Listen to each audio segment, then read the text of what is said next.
Hey everyone, this is Kyle Kramer coming to you live from my writing cabin at home. And I'm joined today by my good friend, board member, mentor, coach, meditation student, Deryl Sweeney. Hello, Deryl. Hey, how are you? I'm doing well. And I am eager to talk with you just for a minute or two about your experience in learning mindfulness and what role that has played in your life. You've been a longtime student at the Earth and Spirit Center. I believe it was with us that you first learned about mindfulness and meditation. I'm wondering if you can tell us a little bit of your story about how you came to find mindfulness to be important and what role that's played in your life. Yeah. So I guess it makes sense to start from why I kind of sought out this thing that is mindfulness and meditation in the first place. And for me, I've always been reactive. I've been emotional. I've been labeled as sensitive my whole life, but I've always been reactive. And I could count the times in my life where that reactivity or hyperreactivity would get me in trouble.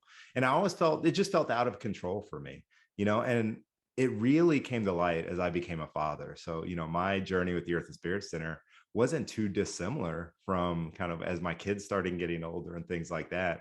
And I watched myself, get frustrated. I watched myself scream and shout. I watched myself show up in the world in a way that just didn't feel very good to me. And I knew it's not who I wanted to be, but I didn't know what to do about it. And my original goal, I didn't know if it would work or not, but my original goal was to get with the Earth and Spirit Center. I wanted to learn meditation because I'd heard of the benefits of meditation. But more importantly to me, I wanted to learn how to create space between a trigger or a catalyst and my reaction. I wanted to choose instead of just react. And I saw meditation as a path forward. And I can say that now, years on the other side of that, not on the other side, but from where I started, that has been a big part of my journey and an anchor for me in learning how to create that kind of space, how to consciously choose how I'm showing up in the world and not just be stuck on whatever program is running in the background. I love that. It makes me think of Viktor Frankl in Man's Search for Meaning, that between stimulus and response, there's a space, and in that space, you've got freedom, you've got choice. Yeah. And I'm so glad that meditation has provided you for that freedom. So tell me a little bit about your experience in that 10-week Med 1 beginning meditation class. What kind of teaching did you encounter? What kind of practice did you do? For someone who may be contemplating jumping into the big commitment of a 10-week course, what do you think, what can you tell them about what they can expect?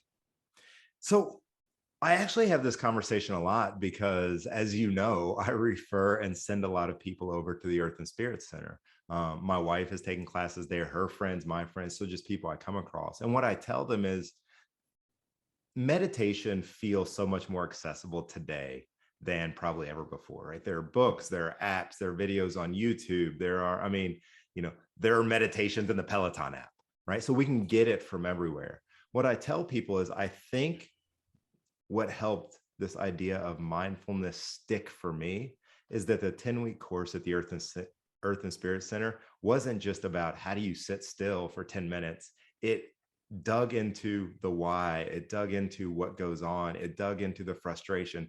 And the length of the 10-week course and being able to share this experience with others allowed us to talk about our difficulties, to learn that what to expect, what's normal. We got to do things both there within the class and practice between classes, bring those experiences, challenges, difficulties, what went well and what didn't back into the group and just unpack it and play with it.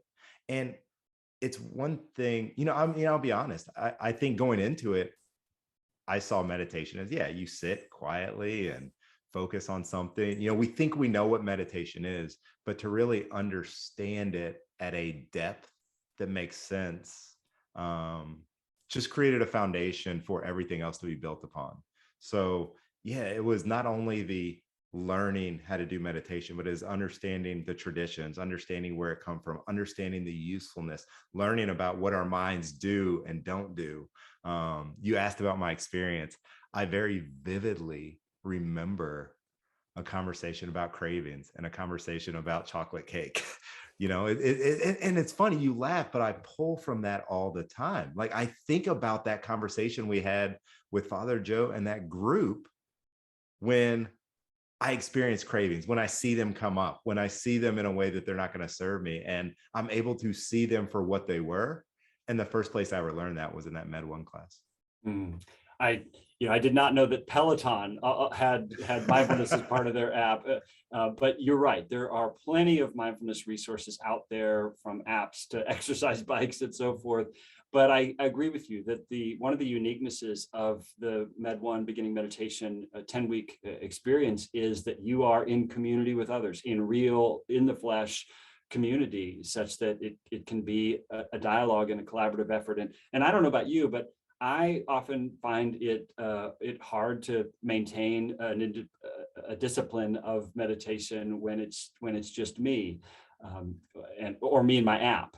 Whereas when I've got some accountability to others, and I know that they're trying to show up, there's a special energy that happens in a group that's not replicable by any of these other means. So I'm glad you had that experience as well.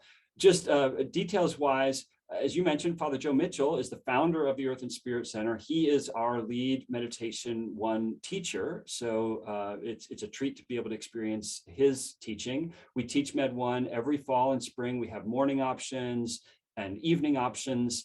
These courses generally begin in September and in January or February.